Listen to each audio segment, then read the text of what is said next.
योगिता को गोद लेने के बाद करुणा और विनोद ने अपने बच्चों और उनमें कोई भेदभाव नहीं किया था।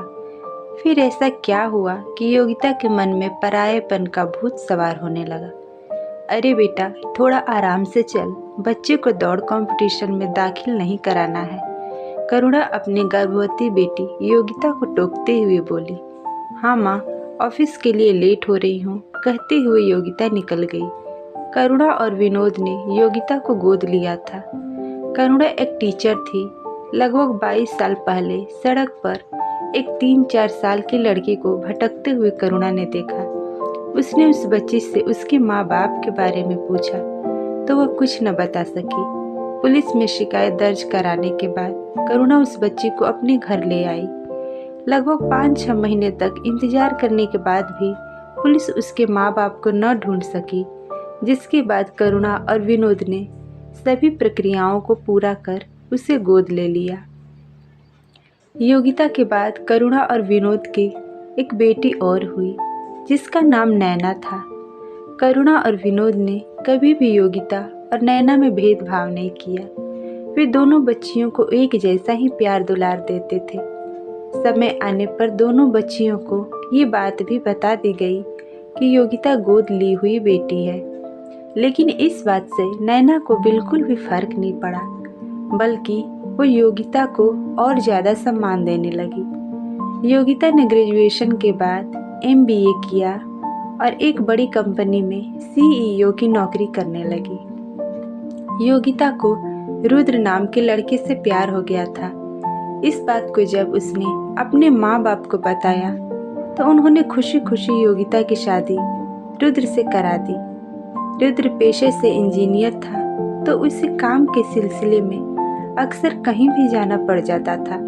इसलिए शादी के बाद भी योगिता अपने परिवार के साथ ही रहती थी। योगिता की शादी को 1 साल हो गए और अब वो माँ बनने वाली थी। इसी बीच रुद्र को 1 साल के लिए कनाडा जाना पड़ा। योगिता को किसी बात की चिंता नहीं थी, क्योंकि पूरा परिवार उसका ध्यान रखता था। एक दिन नैना योगिता के पास आकर कहने लगी, दीदी, आज मैं बहुत खुश हूँ। मैं इंजीनियरिंग करने के लिए अमेरिका जा रही हूँ। योगिता ने ये बात सुनकर खुश तो हुई, लेकिन अचानक से उसके अतीत ने उसे कचोटना शुरू कर दिया। वो मन ही मन सोचने लगी कि मेरा भी तो मन था विदेश जाकर पढ़ने का, लेकिन उस वक्त माँ पापा ने मना कर दिया, क्योंकि मैं उनकी अपनी बेटी नहीं हूँ ना। नैना तो आखिर अपना खून है तो जाने ही देंगे ना। योगिता को अचानक से परायापन महसूस होने लगा। उसे समझ नहीं आ रहा था कि वह क्या करे। जिस वक्त करुणा और विनोद ने योगिता को मना किया था, उस वक्त उनकी आर्थिक स्थिति इतनी ठीक नहीं थी, लेकिन योगिता इस बात को समझ ही नहीं पाई। योगिता ने अगले दिन माँ से बेरुखी से कहा कि रुद्र आ रहे हैं मुझे लेने, अब मैं उनके ही साथ जाकर रहूंगी। करुणा को ये बात कुछ समझ में नहीं आई। वह जब तक योगिता से इसका कारण पूछती, तब तक वह ऑफिस के लिए जा चुकी थी। योगिता अपने ऑफिस पहुंची ही थी कि सीढ़ियों पर चढ़ते समय उसका पैर डगमगा गया और वह पेट के बल गिर पड़ी। योगिता की आंखें हॉस्पिटल के बेड पर खुली। उसने अपने पेट पर हाथ फेरा तो आंखों से आंसू आ गए। उसे अपने बच्चे की फिक्र होने लगी। दरवाजे पर देखा तो शीशे के उस तरफ माँ और रुद्र खड़े थे, जो उसकी तरफ देख रहे थे।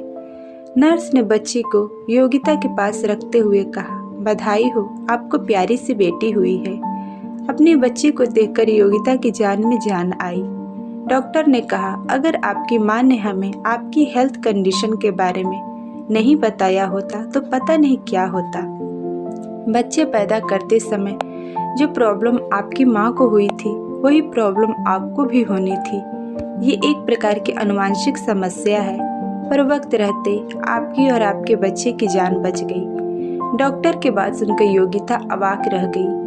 वो सोचने लगी कि मैं तो गोद ली हुई बेटी हूँ, तो माँ को कैसे पता मेरी हेल्थ कंडीशन क्या है।